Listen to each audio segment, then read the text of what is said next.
Okay, let me try. I think now it works.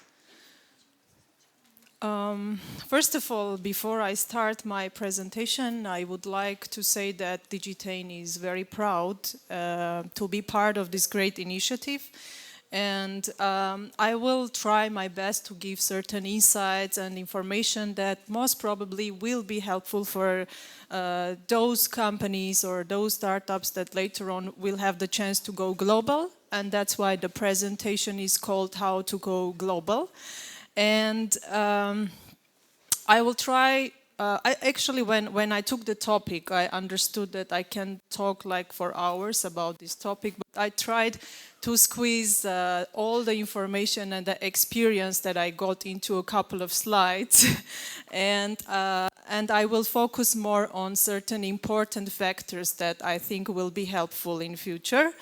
And okay, maybe we can start. This is our slogan, empowering your success. And we go, next slide, please. Yeah, so my topic will be how to go global. And in the next slide, I have the key points that I will talk about. Can you please, yeah, that's it. So I'll talk about these key points, which I think are the main ones that are going to give certain useful information for you guys. And the main thing is, first of all, when you want to go international, when you want to go global, you need to ask yourself why to go global. And after that, there are certain analyses that has to be taken into account and that have to be implemented. It's about understanding the global landscape, and I think there is something wrong with this sentence. We need to create global and local marketing strategies, understand the regulatory and compliance challenges that you face when you go global, when you enter certain markets. And of course, everything works on data. So we do a lot of analysis and the monitoring and adapting to certain market changes are part of going global. So I'll go with the first point, why to go global. Yes, if possible, it will be easier. Let me try, I think this one, yeah. So, the main question that I highlighted, first of all, when the companies go global, they need to be ready for that, and their product and service needs to be ready for the global market. But when you enter the global market, there are certain let's say benefits for that. So first of all, you get access to larger customer base, which means you get more partners from different continents, from different countries.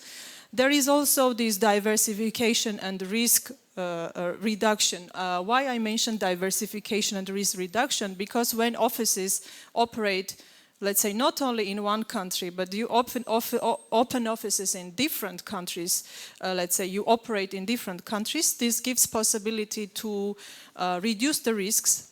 Risks can be like different type, like geopolitical, natural type, and so on. So when you operate also abroad, it gives you more flexibility. Your business can live, it will not, let's say, go bust. And also one of the key points that when you go global, you learn, of course. You learn from your competitors. And that's why there is a lot of competition. We don't look only on our current market. We go like on different continents. It can be Latin America, Asia, CIS countries. So basically you learn from your competitors because there is so big competitiveness in this market, so in those markets. So basically you work closely with your competitors, you check them out closely, and basically this also gives the possibility to learn, to grow as a company as well. Understanding, this is the next point, understanding the global landscape. As I said, when you go global, you need to do a lot of research. You need to know which are your target markets. You need to really closely monitor each market specifically. There are also cultural things that has to be taken into account. The cultural consideration is one of the major factors for your business when you go global. You need to look into it like in a very closer manner. Of course, the most boring part is the legal and regulatory compliance, but this is something you cannot avoid. I mean, you have to know the rules. You have to know each country, how they operate, what is important to know, how to, how to work in that country. And of course, market trends and demands are also important for monitoring closely, because when you go to certain countries, you need to know what are the market trends there, what are the demands, and you, in certain points, start, let's say, building your software or building your product in a certain way that is competitive in that market. And another topic that, I mean, since I'm the director of marketing, I couldn't avoid this. Building global and local marketing strategies. Why I mentioned global and local? Because both are important.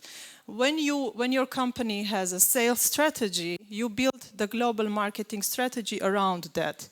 But when you have certain countries where you need to penetrate, you also build like local type of strategies, marketing strategies for that countries. And this is how we operate. This is exactly what we do. And there are two main components when you enter any market. You need, first of all, to talk about yourself. You need to raise brand awareness. And also you need to talk about your product. So this sometimes goes parallel, but sometimes you start with brand awareness and then you, I don't like this word, but aggressively or actively run campaigns about your products. I want to talk about for each component separately. That's why I created two different slides for this. About brand awareness. As I said, when you are picking certain countries, and in our case, we don't pick one country and then another. We can have 13 countries in place at the same time. So it's hard work. We have a very, very good team, a dedicated team who is doing this whole job in marketing, in sales, and also in other departments. So basically for brand awareness, for each country, we are running different type of campaigns. We talk about us, we talk about our experience, expertise in this field, and we do run it on different social networks and in different platforms, and we also do a lot of like we produce local content. Like, for example, if we go to Brazil, we have a lot of Portuguese articles placed in different media, websites, and in different portals. This is like really a lot of work, so that's why it was for me not easy to put everything into a couple of slides. But we do write a lot of content about different topics in our industry. We work, on increasing our, let's say, ranking on certain search engine optimization websites. So, and we also do, I think this was a little bit of messy here. I don't know why, honestly, because on my laptop it doesn't look like this. The other point is about influencer marketing. Why did I put Luis Figo here on the photo? Because Digitain managed to make a deal and work with Luis Figo, and he's representing Digitain, and he's our brand ambassador. By the way, he has been in Armenia for a couple of times in the recent 1.5 years. If you want to boost your business quickly, these people are brand ambassadors, influencers. Those people are the ones that are going to give you like a little bit of faster road to that. And because he has a lot of followers, he's a legendary living football player, and he's known like all over the world, and he has a lot of fan base. And actually, we decided to cooperate with him because also, not only because Luis Figo, but we share certain values together. We have passion for excellence. He has passion for excellence. So this is what also connected us together. And we are still working with Figo. And he's actually present on all our, let's say, the most biggest industry events. He comes and he stands next to Digitain. He also visited our office. He also is sharing certain publicity into his social accounts about our cooperation. So this gave like a boost to the company. These, in our industry, our, let's say, future partners, they started knowing about us because we started standing next to Figo, and Figo also was standing next to Digitain. So this was a major step forward for our company. And but I'm not just saying that these are not words. Whatever I say, it is closely monitored. And we did a survey on brand awareness, like to know. I was lucky because in 2020 there was done similar survey for Digitain, and we did the same in 2023. I think it was the first quarter, and we got the results. The results were amazing. In 2020, abroad, within our, let's say, partners or within our future partners, Digitain was known, let's say, 2%. The top of mind was 2%, and we got 25%. It was in 2023, the first quarter. I didn't measure it, recently, but I'm going to do it soon. And this is something which is a fact, that if you work with influencers, that they can give a lot of impact even on a companies like, let's say, who are producing software. So that's why I think we will still work with him. He's a very good. He became already part of the Digitain family. So. And of course, one of the major factors is that not only in our industry, but I think in many industries, there are a lot of trade shows, events, when companies have the possibility to showcase themselves there, to show who they are, what kind of services they provide. So we do participate on a lot of trade shows like expos and events. For example, I was counting recently on for one of our business board meetings. We got this year approximately 31 trade shows for the whole year. I mean, I'm actually proudly saying this because we represent Armenia abroad. We represent Armenia in different countries, like in different continents, and you can be sure that Digitain is standing very strongly on its own feet, and we are one of the major players and leaders in this industry. And so we cannot neglect also the physical presence. That's why I have mentioned the international trade shows and events as one of the key points that you guys, if you go global, you have to show your face at a certain point. So the next point is about, if you go, okay, it's on, sorry. The product awareness is something which we were working on as well, parallel sometimes to running different campaigns on brand awareness. And it is very much necessary when you are going, let's say, to Brazilian market or to Argentinian market, I don't know, or to Asian market, any country, you have to, we did certain tests and it worked. So it is important to customize your campaigns according to these countries' needs. For example, Brazilians very much click on certain visuals which are green and yellow.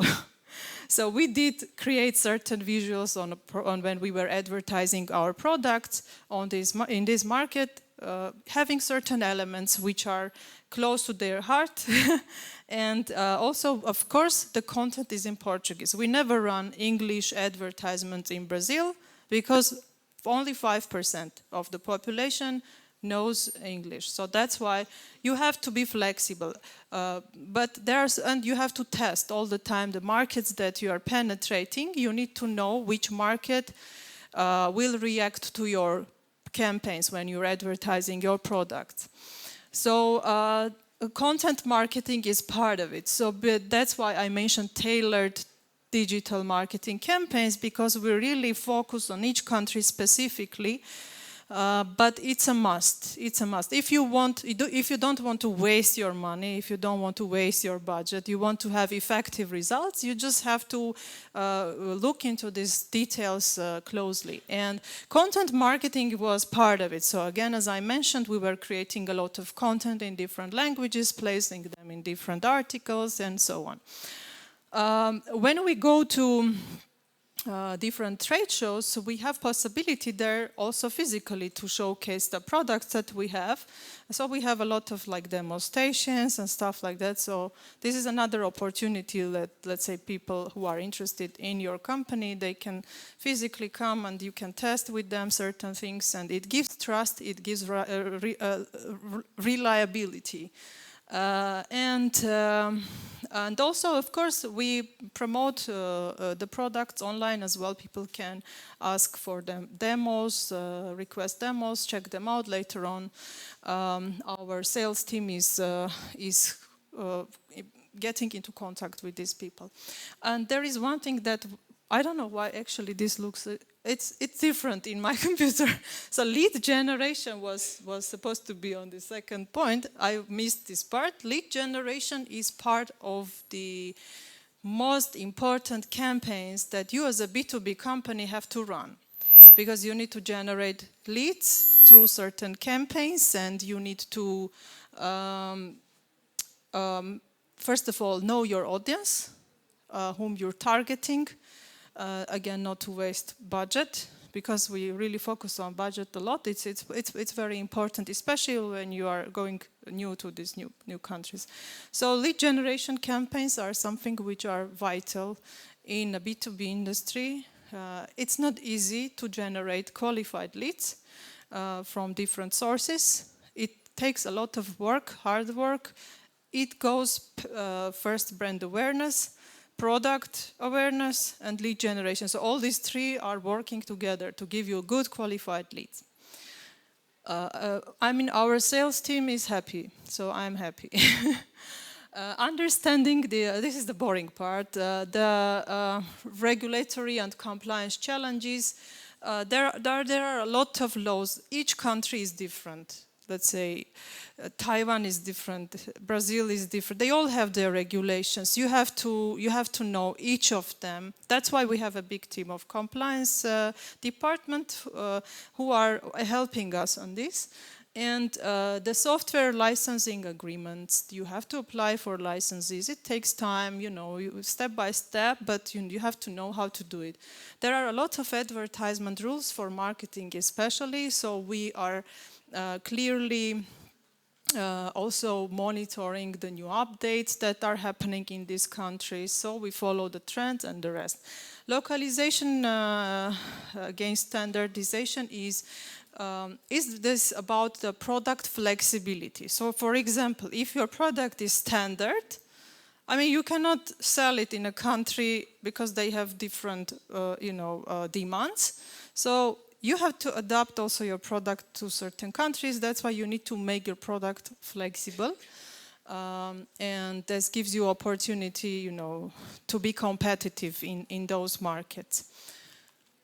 And the last point is about monitoring and adapting to market changes. Whatever we do, as I said, we are closely monitoring any campaign launched, any collaboration launched, any new product launch. We are collecting data. We are analyzing the data, we are understanding where we failed, where we need to improve. So the monitoring and this part is extremely important. So you cannot move on without this. It's like a cycle that you are in all the time on daily basis. So basically, this is all about going global. I tried to squeeze all this information here. I hope I managed to give certain inputs to you guys, but I'm also ready to answer any questions that you have, so feel free. Thank you. Do we have any questions to Areknaz? I believe this is a lot of valuable information, especially for all of us, because the vast majority of our startuppers are at the very early stage, at the so-called seed stage. So take your time, digest the information, and come up with a Q&A. Yes, please. I have a question. Yeah. Sure. Most of our audience here are students, right? And most of the students do not necessarily come from business schools or engineering schools that can associate or identify themselves very easily. So they hear things about lead generation and marketing and profiling and researching the market and this and that. So my question to you, why should they care if they are probably gonna, start a language school or become professionals in the X or to follow the Y career? Why do they need this? I think everyone needs that because you never know, at a certain point in your life where you will appear. I never knew I would be here. Because personally, I also was a student many years ago. Maybe I don't look that old, but yeah, I was a student many years ago. I graduated in 2005, I think, or 6. Anyhow, but I could never imagine that during this period, there was not even Facebook when I graduated. But now I talk about lead generation. So it is something that, especially this digital era is developing on daily basis. You have to be, you have to know the trends. You have to test. You have to analyze. You have to improve, you have to fail, but you should learn. You need to, I think this is something which can be necessary for everyone, especially when our topic is about going global, is about digital business. I'm sure if you have great ideas, at a certain point, you're going to need certain experience and, just to bring your product to a global market. If I can complement this, and there was you understand the purpose of my question. No matter what you do, no matter if you want to grow a business, a small business, or a professional who will make 50, 100,000 euros per year, 100,000 per year, or you're going to do a job that's going to, produce an annual turnover of 1 million or 10 million per year, the effort is the same. So you better try for something bigger and more effective, that can produce more results and value than something smaller, that you will have still to work the same time. Of course, the risks are different, but ambition can also help you drive your dreams and go forward. So it's really important to understand how, think big and big numbers and professional at that level of work brings results, and why. So as to extrapolate to more earlier stages and see how you can go up the ladder. Yeah. Agree. Thank Totally. you very much for hosting us. Thank you. We have a question, please. I think we do, yes. I know that you said that the compliance and regulatory and the legal is the boring part. For me, because I'm a marketing person.